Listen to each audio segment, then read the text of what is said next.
Andrew, what is the anti-tax plan? The anti-tax plan is how we're going to make taxation obsolete for the next generation.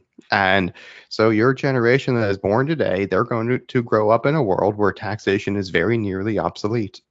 And the reason for that is, what this is a modified version of a sovereign wealth fund, where you're having like 10,000 of them at like the local level. There's about 19,500 municipalities in the United States.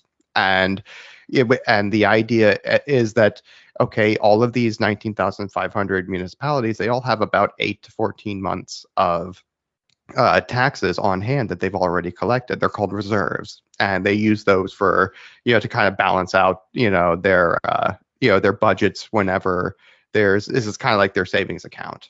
And so the sales tax might return different amounts every single year, and it might return less than they need. So they'll take money out of savings and use it for that. But really that money just sits there, for, year after year, gathering inflation, not interest. And my idea is, well, why don't we have that professionally managed by the, actual licensed money managers who can generate a return on investment, and we could basically create a passive income to offset, for these local governments to offset, their tax burden on the people. And and if you allow compounding interest to take effect over time, then you never even need to raise taxes in order to fund it. It's just going to grow and grow and grow until the point where it's growing substantially faster than direct taxes. And at that point, you don't need direct taxation anymore. You're funding the government entirely off of passive income. What is archotropism? Archotropism is basically the problem that the anti-tax is seeking to solve. I started with my ministry with archotropism to try to explain the problems. This is the praxeology of sociopathy, basically. This is, what does economics look like when you don't give a damn about consent?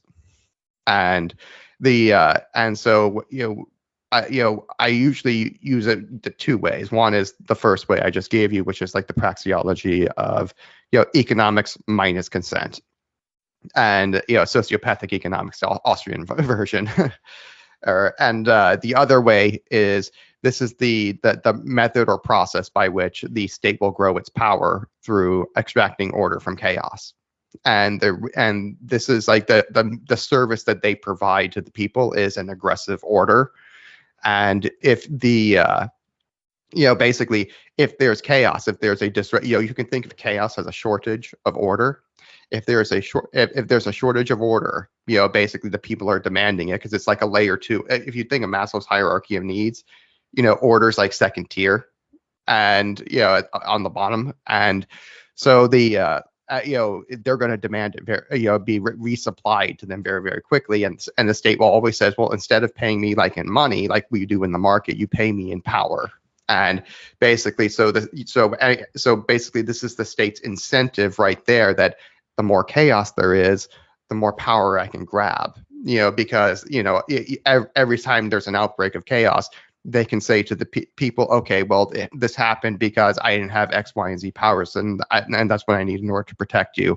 And therefore, they're like this is the arsonist firefighter, sort of incentive that the state is kind of known for. This is the word for this now is archotropism. Comes from two Greek words, archos for ruler and tropos for to turn. This is why the society always turns towards rulers. And this is the economic explanation for power, basically. It's the economics of power.